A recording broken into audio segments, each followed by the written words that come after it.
di amanat Undang-Undang Nomor 5 tahun 2014 maupun di PP 49 tahun 2018 terkait dengan manajemen P3K. Dan perbedaannya dengan pegawai negeri sipil atau PNS menuai sejumlah pertanyaan dan bahkan keraguan dari Sobat BKN. Apa saja itu? Selengkapnya di BKN Talk edisi Kupas P3K. Nah, ini yang mungkin menjadi pertanyaan banyak orang, Pak. Sebenarnya perbedaannya dengan pegawai negeri sipil itu apa, Pak? Secara umum memang perbedaannya tidak banyak sebenarnya. Tetapi kalau dari sisi persamaan sendiri kan sama-sama tadi saya sampaikan adalah sama-sama pegawai aparatur sipil negara. Yang hanya karena pengertian pegawai aparatur sipil negara, maka yang bisa mengisi hanya warga negara Indonesia. Di luar itu tidak boleh. Tetapi perbedaannya adalah salah satunya adalah terkait dengan posisi yang akan diisi. Bahwa untuk PNS itu dia memang diangkat untuk menduduki suatu jabatan pemerintah. Nah, P3K itu juga akan mengisi jabatan pemerintah, tetapi posisinya adalah dalam rangka menjalankan fungsi dan tugas pemerintah. Jadi dia tidak posisinya duduk dalam jabatan dalam pengertian bahwa dia akan mempunyai karir segala itu tidak. Itulah perbedaannya. Kemudian perbedaan yang lainnya adalah terkait juga dengan hal yang krusial adalah karena ini sifatnya semacam percepatan untuk memenuhi kebutuhan dari pegawai ASN, maka posisi pengangkatannya pun mekanismenya juga beda. Kalau PNS ada yang namanya masa percobaan selama 1 tahun, yang dimaknai adalah di situ yang bersangkutan akan dilakukan atau dilatih dengan pelatihan dasar untuk bisa siap dalam jabatan itu. Tetapi kalau P3K yang bersangkutan itu justru langsung diangkat dalam jabatan itu tanpa melalui masa percobaan. Karena tadi mereka memang diharapkan betul-betul sudah profesional, sudah kompeten dalam jabatan yang diisi oleh yang bersangkutan. Itulah yang perbedaan yang sebenarnya justru kalau saya lihat itu justru menunjukkan keuntungannya kalau kita masuk lewat jalur P3K. Ya, karena apa? Contoh misalnya, ketika seorang calon pegawai negeri sipil sebelum diangkat PNS ada masa sekitar 1 tahun, dia hanya akan diberikan gaji 80%. Sedangkan P3K, begitu yang bersangkutan diangkat menjadi P3K, maka akan dibayar 100% gaji pokoknya. Itu salah satu justru kalau memang itu perbedaan, tetapi justru itu menunjukkan keuntungannya kalau kita masuk lewat jalur P3K.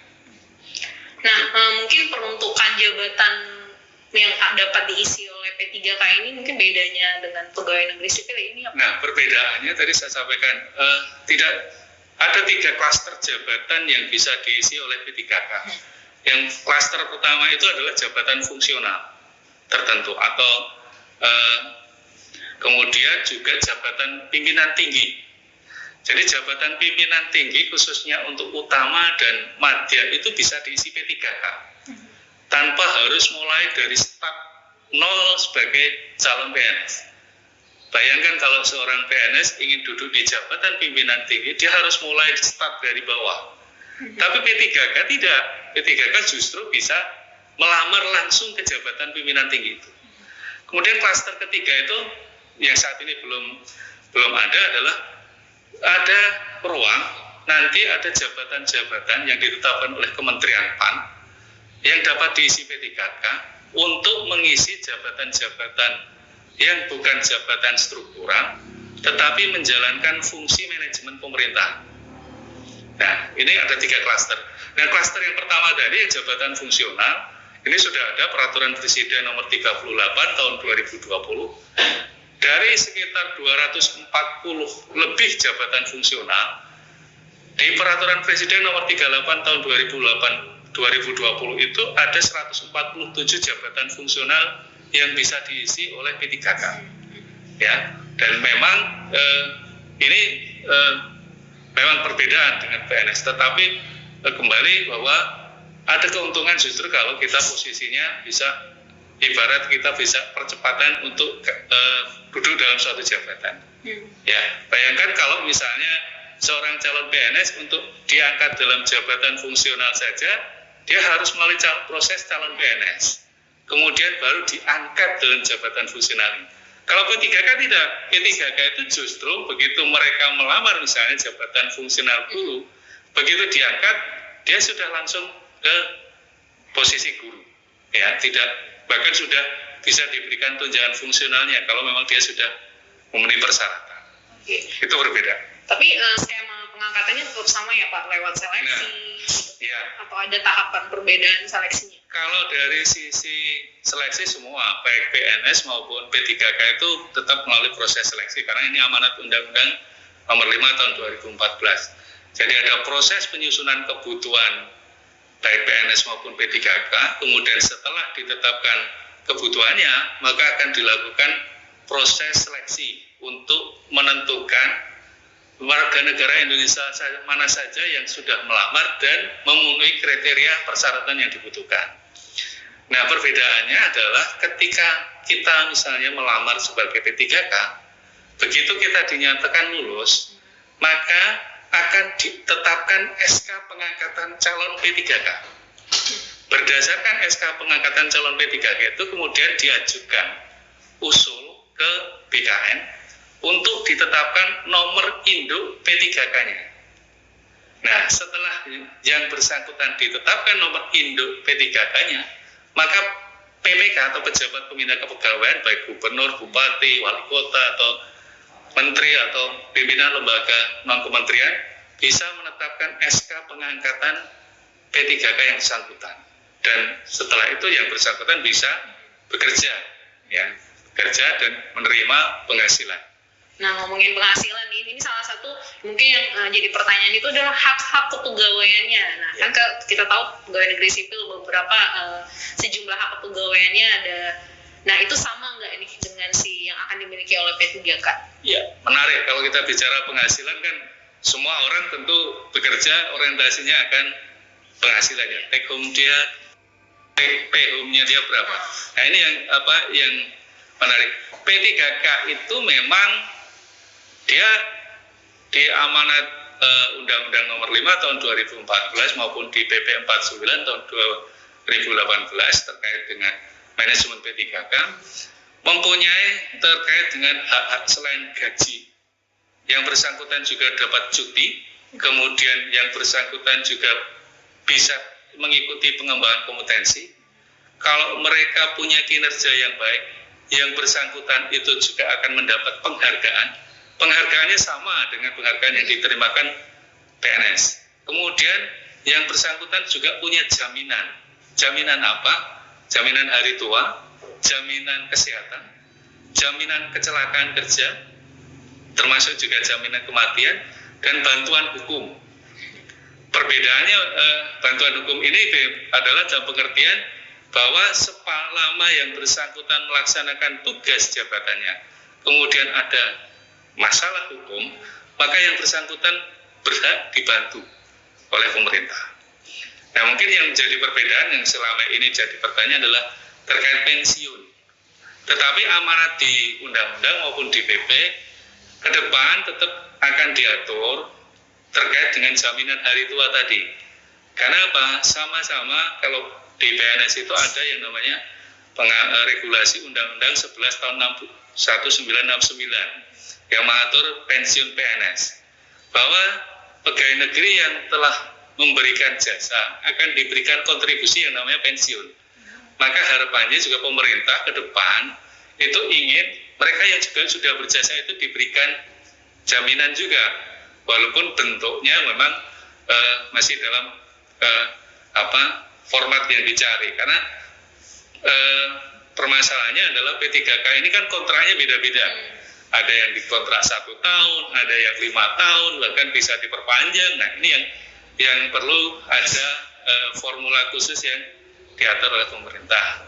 Tetapi amanat di ketentuannya bahwa diharapkan mereka juga ada jaminan tersendiri untuk ibaratnya menghargai kinerja yang sudah diberikan kepada negara. Oh, jadi penghargaan yang ketika mereka mengakhiri masa jabatan ini masih belum digarap lagi ya Pak ya? Nah, tadi menyambung soal penggajian. Nah, ini mungkin jadi pertanyaan juga ketika mereka P3K di suatu instansi. Nah, ini penggajiannya di masing-masing daerahnya kah atau terpusat nih dikelola oleh pemerintah pusat? Ya. Jadi kita merujuk di Peraturan Presiden nomor 98 tahun 2020 tentang penggajian bagi P3K. Di sana diatur bahwa untuk P3K yang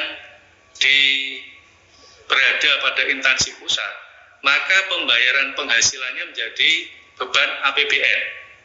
Sedangkan untuk P3K yang berada di daerah, yang artinya yang bekerja untuk instansi pemerintah daerah, maka beban penghasilannya dibebankan pada APBD. Itu sudah ada di ketentuan di di Peraturan Presiden nomor 98 tahun 2020, termasuk di situ diatur juga besarannya. Jadi ada mekanisme pembayarannya, ada mekanisme bayaran, kemudian berapa besaran yang diterimakan setiap P3K. Dan untuk pengelolaannya sendiri berarti sama halnya dengan pegawai negeri ya Pak? Maksudnya pengelolaannya itu ketika sudah disakti pengangkatan, penempatan, mereka dikelola, pertanggungjawaban pengelolaannya itu di masing-masing pegawai pemerintah, pejabat pembina kepegawaiannya masing-masing ya? Iya, betul. Karena begini, karena penghasilan itu bukan hanya sekedar gaji, tetapi juga tunjangan-tunjangan, baik itu tunjangan keluarga, kemudian tunjangan penghasilan yang lain. Contoh misalnya, kalau di instansi pusat ada istilah tunjangan kinerja, maka diharapkan P3K itu juga mendapat hak yang sama, karena dia punya pekerjaan, punya tugas yang tidak jauh berbeda dengan PNS. Kemudian kalau di daerah ada insentif untuk PNS daerah, maka diharapkan di kontrak itu juga yang bersangkutan P3K juga akan diberikan insentif juga. Maka ketika pada saat penandatangan perjanjian kerja antara pejabat pembina kepegawaian dengan P3K itu di situ clear, sudah harus disebutkan berapa dia terima gajinya, berapa dia terima tunjangannya. Itu sudah tegas harus disebut di situ, sehingga sejak awal P3K itu tahu berapa yang akan diterima. Ya, dia tidak usah nyari regulasinya, baca peraturannya, dia sudah tahu, karena dia sejak awal dia sudah tahu ini yang akan dia terima dari negara ke atas kinerja dia. Ya. Nah, dan terakhir mungkin ya soal masa kontrak kerja. Nah, ini kan minimal 1 tahun, maksimal 5 tahun, dan mungkin ini yang mengkhawatirkan justru bagi mereka yang mungkin ingin melamar menjadi P3K, seolah-olah dia Pak ya, lebih kayak bagaimana mereka ketika memperpanjang kontrak kerjanya, apakah hanya minimal 1 tahun atau setelah 5 tahun mereka harus melamar kembali jadi P3K? Ya, begini, terkait dengan masa kontrak. Sudah ada di ketentuannya di Undang-Undang 5 maupun di PP 49 itu bahwa P3K dikontrak terikat dengan masa hubungan kerja itu sekurang-kurangnya 1 tahun. Maksimalnya sebenarnya di ketentuan tidak diatur, tetapi kebijakan dari pemerintah mengikuti penyusunan kebutuhan PNS per 5 tahun, maka maksimalnya 5 tahun. Ada ketentuan di Peraturan Menpan nomor 70 tahun 2020. Ya, jadi masa hubungan kerjanya sekurang-kurangnya 1 tahun, paling lama 5 tahun. Nah, bagaimana dengan perpanjangnya? Kembali, perpanjangan itu kembali kepada esensi dari P3K. P3K itu direkrut adalah untuk memenuhi kebutuhan sumber daya manusia di instansi pemerintah. Ya, artinya kalau memang instansi pemerintah masih membutuhkan yang bersangkutan, maka instansi pemerintah bisa memperpanjang. Nah, bagi P3K sendiri tentu saja juga tidak hanya sekedar kebutuhan yang akan diisi, tetapi juga kinerjanya. Ketika kinerjanya baik, tentu pemerintah, pejabat pembina kepegawaiannya ingin mempertahankan, maka dia bisa diperpanjang. Nah, permasalahannya tadi yang ditanyakan adalah apakah melalui proses seleksi? Sebenarnya tidak. Proses seleksi itu kalau yang bersangkutan kemudian melamar atau ingin pindah ke jabatan lain atau pindah unit kerja. Karena tidak ada istilah mutasi P3K. Mereka sejak awal melamar untuk mengisi jabatan tertentu di unit kerja tertentu. Sehingga ketika mereka pindah jabatan, maka mereka harus melalui proses seleksi lagi. Karena jabatan yang dilamar beda.